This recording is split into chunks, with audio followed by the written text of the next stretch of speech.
Hello guys, what is up? Midway here. It's the second time I'm actually recording this video entirely because I had some problems the first time, everything got deleted, so yeah, let's just get right into it again. This is a Plaguefall 22, we're gonna be going over through it just like usual with all these dungeon walkthrough videos. This was done on a week on Inspiring and Storming, I think it is, yep, so yeah, let's get right into it, shall we?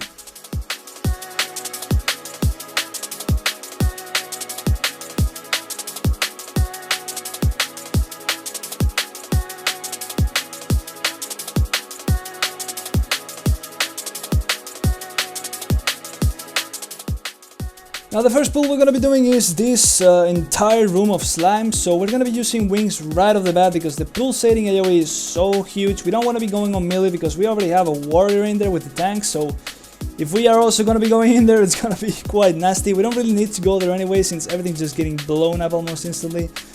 We could risk our lives and go in for like a cheeky consecration, but yeah, I'd rather not because everything just dies almost instantly. Now since everything dies instantly, it's not really advised to be using Ashen Hallow there. In fact, using Ashen Hallow on this entire first part of the dungeon that we're gonna be doing is not gonna be something that we want to be doing because, yeah, we're not gonna have enough time to actually use it and get it back for the Prideful. And even then, we're not gonna be getting the most value out of it anyway because most of the things are just gonna be dying automatically because of the Plague Borers that we're gonna be using. So in this route we skipped all these rooms, and that is because it's inspiring, right? So there is some packs where you cannot actually interrupt the storming cast by one of those rooms, so it's kind of sketchy. We'd rather not risk this kind of key and we just play it safe and do a slower kind of first part of the dungeon, but yeah, again, just a bit safer one. So those guys are not the most efficient ones to kill, but so long as you just keep on kiting and yeah, it's not really that hard to just keep on kiting and assisting stuff. It requires kind of a bit of coordination, but of course I'm always thinking that you guys, whoever are listening, should always be trying to actually, you know, play in like a scenario or a setup where you can actually communicate with the players you're playing with. If that's not the case, well, good luck to you with dealing with these kinds of things. So again, these packs over here, they're mostly just gonna be killing themselves because of the Plague Borers, where we just trap one of those on that pack and then we use the other one to blow up this first pack. We could use wings here whenever they come back up, but again, these packs are not really too dangerous since they die so quickly, and they also nerfed the debuff application from whatever those guys are called that used to shred the tank. And now it does way less damage, so it's not really something you should be scared about anymore. You can use wings here, they're gonna be back up for the Prideful, just for the sake of a bit more safer time healing the tank here. So we just get the second Plague Borer here. One thing you can do is just use Freedom to dispel this debuff that's gonna be going off right here. I have Freedom of cooldown here, so it's not gonna be happening, but it's something really nice because it of course dispels the debuff since it's also slow. It's some extra way of, you know, getting rid of some damage that's going on in the tank. But again, you see there, those dots are going in the tank and they're barely doing anything, and everything just dies automatically because of the Plague Borer. So not really a point where you should be looking to use any cooldowns here, neither for the sake of damage nor healing. It's probably just going to be safer to just save whatever you don't exactly need for either the Prideful or the boss.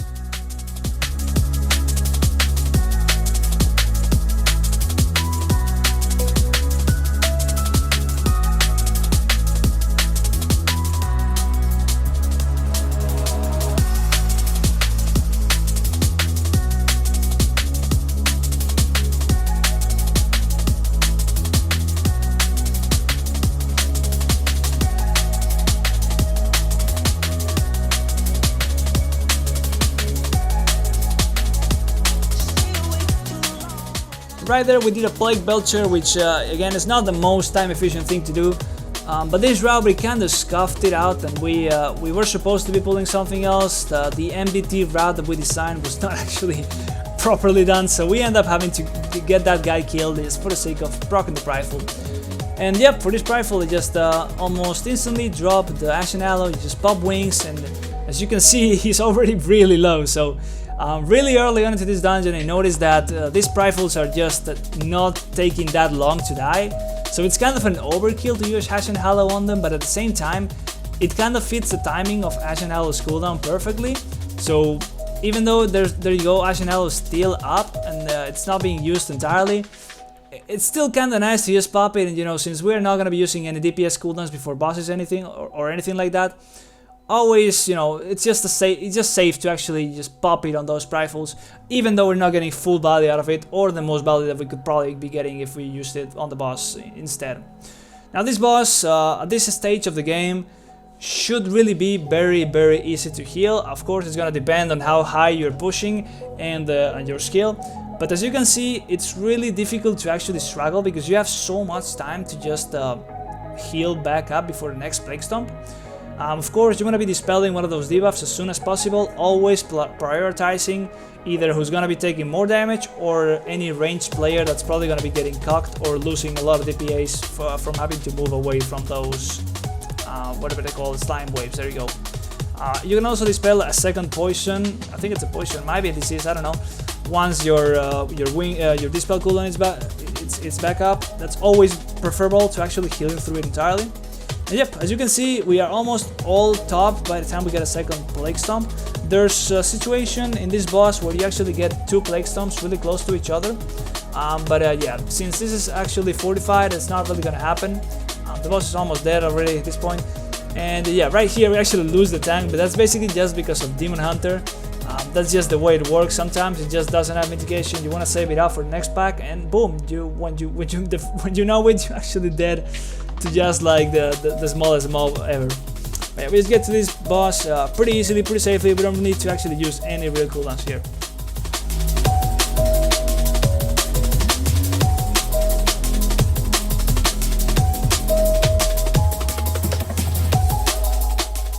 Now the entire side of this side of the dungeon is actually really sketchy. I never really know when to use cooldowns here because, yeah, we're killing most of the stuff with either the canisters or the plague borers, so kinda hard to gauge when you're gonna get the most value out of the cooldowns, or rather where you are really gonna be needing them.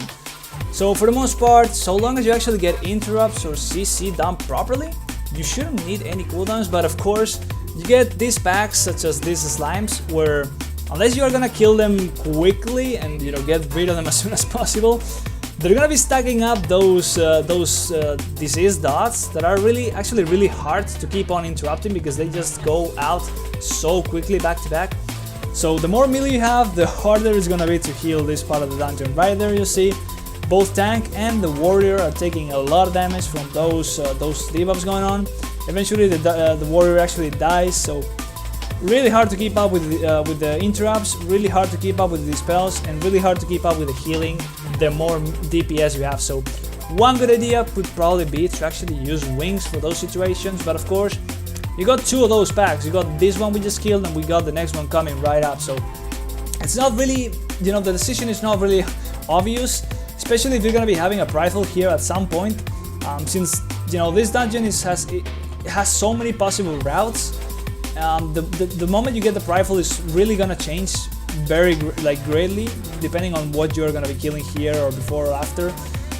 So it's kind of hard, you know, it's gonna change so much depending on what your route is gonna be looking like. So this is one of the scenarios where I cannot really give you any sort of solid advice because you should always be you know, judging the situation. Really looking towards when that rifle is going to be spawning, trying to have wings always ready for it, and yeah, not risk it. If you're not going to be getting a rifle, or rather if you're going to be getting a rifle close to the situation you are in, then you should probably not use wings. That's basically the biggest piece of advice that I can give here. Even though it gets dangerous, most of the time you're fine so long as you can get out of melee, so long as everything gets properly managed, CC'd, interrupted, etc. Or rather, if you get the proper value from the canisters and the plague borers. Now here I just got for a quick drink because I was kind of low from actually single target healing most of those debuffs. And yeah, we just killed this pack here with the canister, nothing too special about it. I could say, I guess, that you could either jump or Door of Shadows or any other class that can actually like blink away or disengage or whatever. You can actually dodge this cast right here from the slime. As you see, the tank just mass dodge it, so that way you can actually avoid some of the damage from it. You can actually avoid the debuff application. It's something that you can be doing. Not really mandatory whatsoever though, it's just a little, you know, one of those little tricks that sometimes become useful. Now, right up, we're coming to this pack here. We have all our cooldowns, but we don't want to be using anything, of course. This pack is just going to get bursted here by one of the hunters, or rather the hunter. And we're going to have the rifle right after, so yep, that's basically going to be what we need all those cooldowns for. Even though we already saw that these rifles are kind of melting in this skill level at this point with the damage that we have.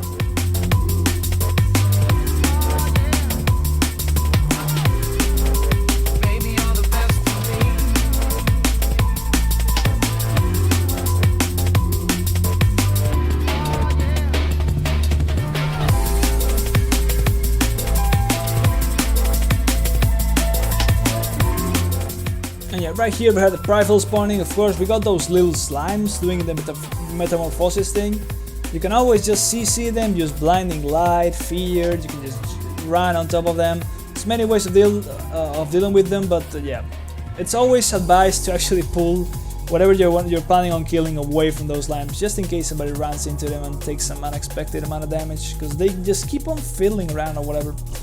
But yeah, I just drop Ashen Hallow here instantly and just pop wings and actually just go ham on damage mostly. I barely need to do any healing, especially because just Ashen Hallow with wings is so powerful at this point. It pretty much can solo heal through those low stacks of the rifle. And so long as the rifle is dying before actually reaching 20 stacks, you can afford to just go ham on DPS if you actually pair Ashen Hallow and wings. But yeah, now this section of the dungeon coming up is nothing special, of course. You always want to be using those plague borers, those canisters, and you know, just using the tools at your disposal on this side of the dungeon to actually get through it without actually having to deal with any extra damage, any dangerous scenarios, any you basically don't need any cooldowns for this part of the dungeon. Let's just say it like that. Of course, you could be playing it like some of the teams are doing, and some of the high key pushing teams here, which are skipping this mini boss here, and then they are using those plague borers that just keep on spawning to kill these packs over here, and even kill some of the packs before, or some of the rifles. We tried that strategy before. It didn't really work for us too well. We ended up just being too slow and actually losing a lot of time. So we decided just to play it safe, just do it the normal way, and in the end, you know, it's not that scary whatever anyway. Like, these packs are pretty easy on their own, even though we're gonna have people die here and it's gonna get kind of sketchy. But I wouldn't really advise to do the Plague Borer strat unless you're actually pushing insane keys, and the damage is, you know, it gets kind of nuts when you don't use the Plague Borers. But anyway, this pack here is just a bit dangerous because we have that inspiring mob. We could have just CC'd it or just like focus it down or whatever, but if we end up having a little bit of a spicy situation here because of that. I ran out of melee because I was scared. I'm not sure what I did here, but I ended up regretting it because I have wings. I should have probably used wings here for the sake of making it a bit safer. And even though we're having a rifle close enough, we're probably gonna be back up, but anyhow, I just play it safe. I decide, okay, might as well just make sure that I have wings for whenever the rifle actually comes around. And yeah, we actually ended up just dealing with it a little bit slower, but again, this pack is usually nothing special. It's just the fact that we had the inspiring mob and we decided to actually take a risk and not CC it. So that shouldn't not really be happening normally, right? This last pack here, before the rifle, is more the same. Nothing special about it, of course. Besides the frontal and the spikes coming from the ground. What I gotta watch out, just in case one of those casts that root people on the ground actually goes through, so that you are quick and you can actually either dispel or freedom. But other than that, nothing to worry about in this pack, besides the slimes that are gonna be coming afterwards. Right there we have the warrior, actually forgetting that this ad, or whatever you wanna call it, this mob has a frontal and it just flops. But yeah, we're gonna be saving cooldowns for the rifle coming afterwards.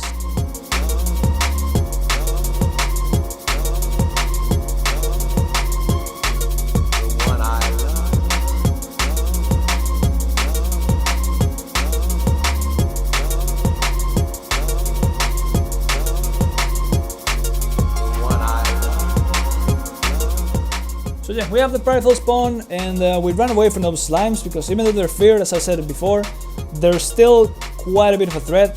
especially in these little platforms. This is a bit more sketchy.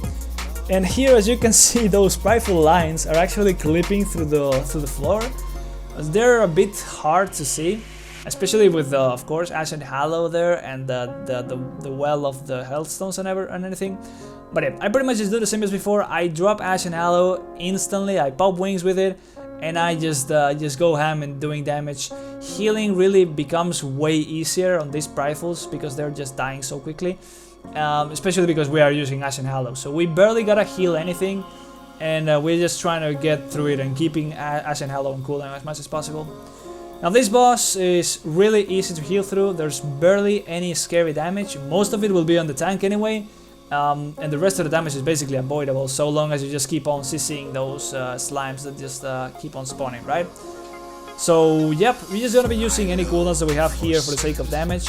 We'll end up using that Holy Avenger on the next platform after like whenever he jumps. Just for the sake of extra damage. We could have used them right now, just to get them off cooldown as soon as possible, but again, well, it's not something that I said before, but Holy Avenger on its own barely does any damage because you're just gonna get a little, you know, a couple Shield of Righteous here and there, just some extra Holy Power generation, which will really not amount to much damage. It's really always something that you just wanna focus to use either with wings or just for the sake of healing on spots where it's actually required. So yeah. Not too scared about this boss. We'll end up actually using wings on cooldown here.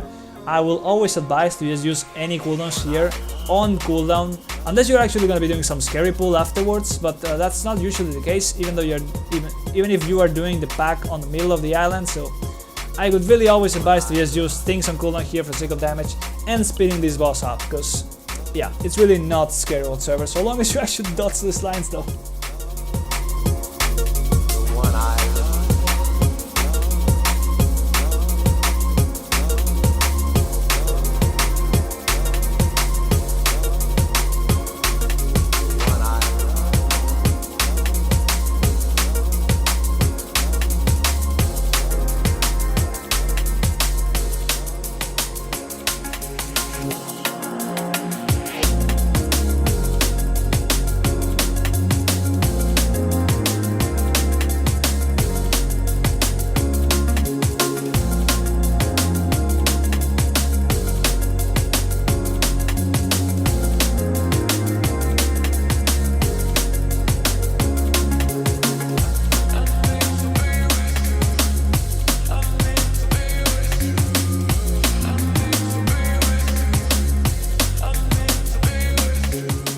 So yeah, we killed this little pack here, nothing scary about it. It's actually a waste of time of a pack, but our route was really playing it really safe, so yeah, we just decided to not do anything fancy. We just killed that pack, take it as really safe.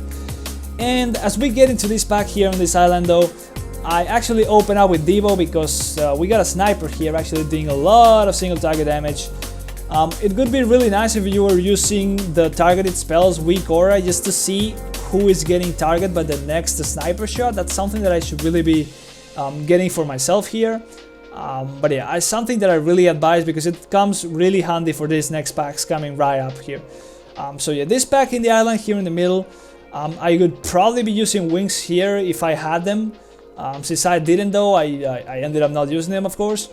And now the pull that we're doing right here, it's something that I don't advise to use any cooldowns on, because the most scary part about it is gonna be one of the snipers that's gonna be already low health, so that one's gonna die pretty quickly.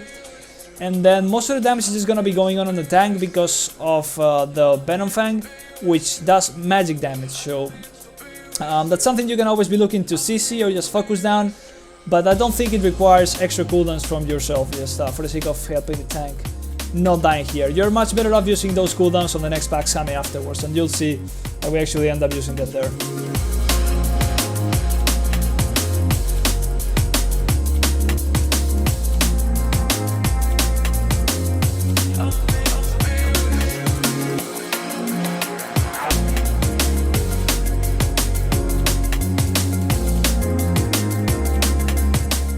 So here we CC the first ambusher because we don't want to kill it on its own. It's quite a waste of time when we will end up trying to kill it on its own later. We'll see how that goes, but For the most part here, we just go in, we just drop Ashen Halo, we just pop wings, and we just do as much as possible. As we saw before, using Ashen Halo on the rifles is kind of a bit of an overkill in this skill level. So I think we get most value if we actually use it on big packs like this one, where things are not gonna be dying before Ashen Halo expires. Now it's also gonna be helping with the healing for the snipers. Now of course you're most likely not gonna be running Ashen Halo whatever or whatsoever, because you're most likely not gonna be carrying, so there's really nothing to comment about Kyrian because you're probably gonna have it for every single pack.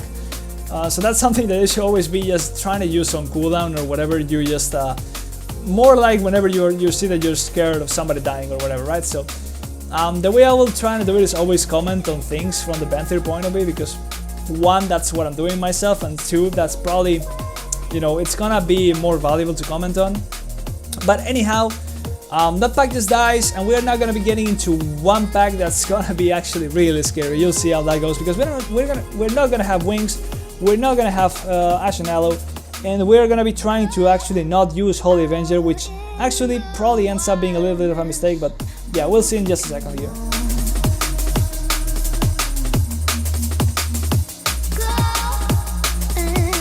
So right off the bat, we get a couple shots on the warrior, and then he gets ambushed and he just flops.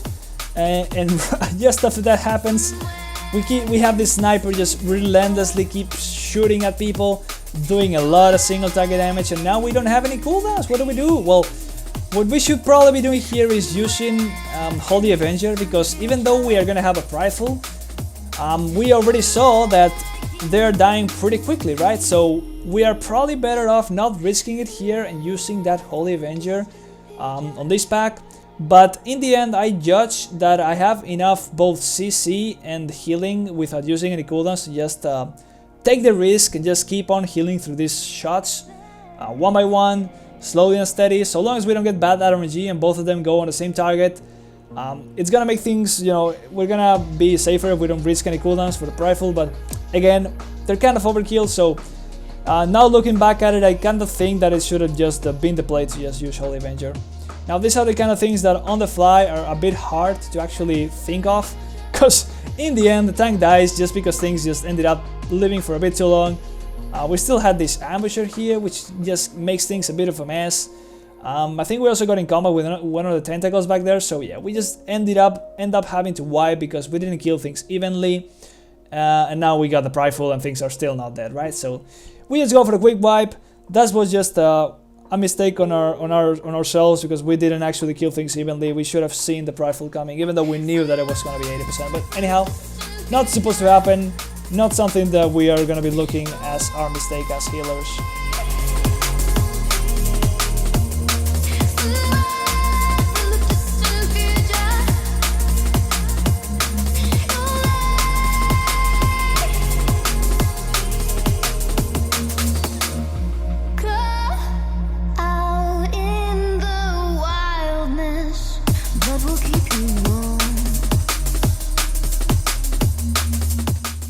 And after doing a little bit of a cleanup here with those spiderlings that just kept on roaming around, we go back on the rifle, we get Ashen Halo off cooldown, and we just use it right off the bat. We pair it with wings instantly, and we just pop a lot of damage here. Again, it's kind of an overkill at this point, since these rifles are just flopping, so I end up basically just almost going full ham on damage. Could perfectly do that, to be honest, even though, as you see here, I'm still Holy Shocking, Ward of Glorying. It's almost perfectly acceptable to just go full ham DPS, because Ashen Halo with wings is so powerful. It's almost enough to just keep everybody from dying, so long as the DPS is about enough. That's one of the things that you just kind of gotta judge on the fly. Now, since we didn't actually kill one of the ambushers here, our plan was probably gonna be to pull one of the ambushers here with the boss, but instead we are forced to do this weird pull where we actually have two ambushers. We have a lot of the spiralings going off. We only have so much CC to cancel the ambush cast, so not something you want to be doing, because could go wrong in so many ways. But yeah, it's just something that we get through. Not using any cooldowns here, of course, no need for it. But yeah, we just go into the boss. Now this boss though, it's a pretty sketchy one, of course. We got A lot of damage coming from the poisons, a lot of damage coming from the assassins, the tank's gonna be taking a lot of damage. You're always gonna be topping whoever gets targeted by this thing right here, the big single target damage, and then you get stunned.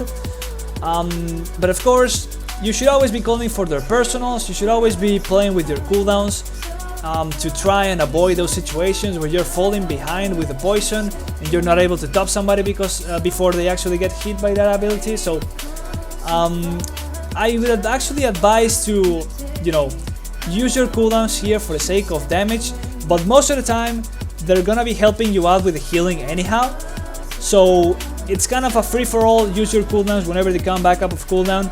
Nothing you should be really worrying about, because so long as you are communicating, so long as you are counting on those externals or rather personals, not dying through the ambush or whatever it's called is actually pretty easy. Now, of course, you can use Divine Shield, although I would advise to use Divine Shield, unlike I did right there.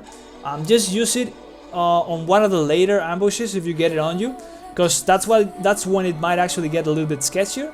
Or rather, save it for a situation when you don't actually have your personal Divine Protection. You'll see a scenario a bit later on where I actually almost died because of that, because I didn't have Divine Protection. That's what I mean when I say that you might be getting more value from using shield or rather bubble on one of those situations where it gets a bit more sketchy. For the rest though, this boss, again, it's kind of sketchy, depends on how quickly you manage to get those ambushers out of stealth, on who gets those poison debuffs, and just about on how many cooldowns you have at your disposal to be rotating through. But if you just happen to have all your cooldowns up on pull, you're probably better off just using them for damage, because in my experience, healing through this boss, unless something goes really wrong, is not a struggle. Now here you're gonna see how I take a lot of damage there, and I could have actually died if I had any poison stacks, or I had aggro of any of the ambushers for whatever reason, or the assassins rather. Could have ended up very badly. So that's why you probably get more value from using Divine Shield on a later time on this boss, since it's probably gonna be back up for the last boss anyway, no matter how late you use it on this fight. But yep, we just end up killing this boss pretty nicely, and we just move down there to the dark part.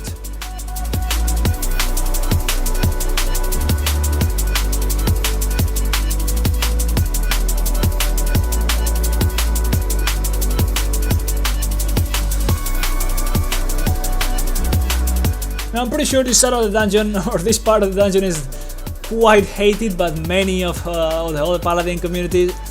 But yeah, this is mainly because of STRADAMA, of course. Here we just pull one of those slimes because it was close, and you know, it's pretty easy to deal with, even though it just keeps on casting that nasty dot again. You know, it's just one interrupt if you don't pull any of the other slimes, so nothing too dangerous. But now here we're gonna be skipping this first pack, and we're gonna be actually killing the packs behind this pack before. So that will do that. What that will do is that both we don't have to deal with the plague bound devoted, like actually evolving, so that they don't actually destroy the tank. They just remain on this like small form that's easier to kill, way quicker.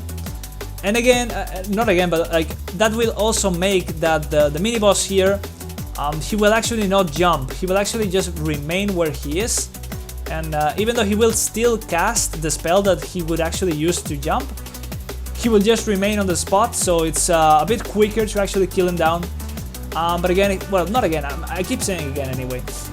Here, you don't really need to use any cooldowns, because even though these are gonna be doing, the Plague Bounty Body are gonna be doing a lot of tank damage, you can always just run, just like he is doing right here. So no matter if it looks dicey or sketchy, you always want to be saving those cooldowns, both for the Prideful and for the boss coming afterwards. So just let your tanks run around and just take it chill here. Just yeah, gather your strength, because yeah, it's coming.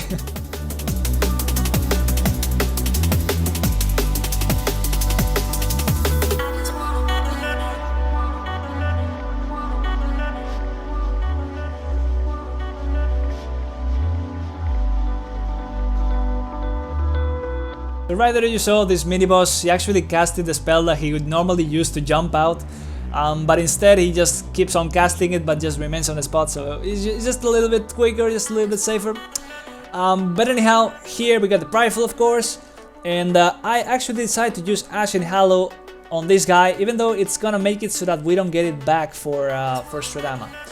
Now the reason why I do that is because we're gonna be lusting the second the second phase rather, and that's gonna be because the last phase has been nerfed, so there's no rains coming back to back unlike before. Instead, it's way safer, and we're gonna be having wings back up for the third phase. So just using wings and Ashen Hallow here makes it so that we kill the rifle really fast, really safe. And now we have Devo and we have Holy Avenger for this first set of rains. So that's gonna be more than enough to deal with this first set of rains. We're also gonna be having Divine Shield, of course, our personal Divine Protection, although it's not gonna be back up for this first rain. And yep, we'll just rotate through our group cities as we keep on getting these rains. So for this first one, again, use Holy Avenger, use Devo, and just dispel one of the stacks for whoever is actually most likely to either die or take the most damage from the rain. You just want to dispel that at 4 stacks. You ideally don't want to use Devo as soon as the rain comes. You want to save it for like whenever the rain is either already at like 2 or 3 stacks, or even 4 stacks, because that's when you're gonna get the most value out of it. If you use it basically on the beginning of the raid, it will fall off before the entire 4 stacks actually ran out, so you're not gonna get the most value out of it. Same thing goes for Divine Protection actually, but yeah. Now here we're gonna be getting our Lust. We're gonna be blasting through this phase, so we're definitely not gonna get a second rain. And basically the increased haste from Lust is gonna make it so that we can basically heal through this rain without using any cooldowns.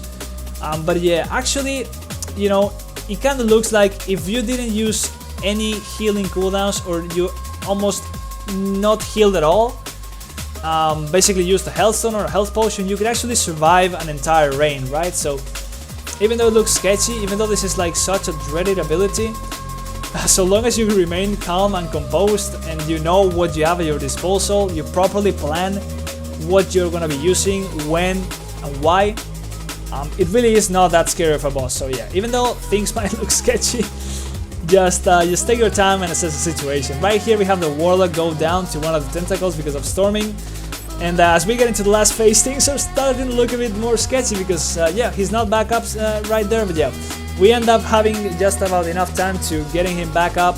We now have Divine Shield, we have Wings, we have Lay on Hands, and then we still have Dispel, we have Rally, we have Turtle, we have so many things at our disposal to make this boss just fall over right here, right now.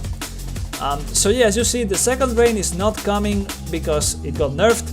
It will end up coming right at the end, but it's not a requirement to actually lose this phase anymore just because of that.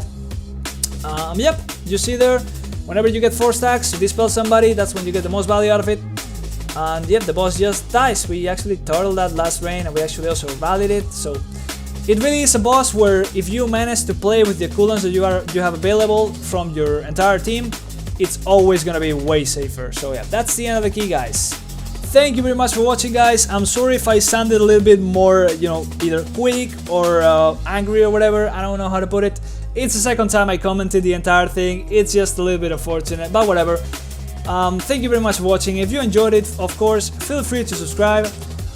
You can also watch live at twitch.tv/midwayeu. The link will be in the description. I am live mostly during Mythic Plus push weeks. But anyhow, that's the end of the key, guys. Thank you very much for watching, and see you next time.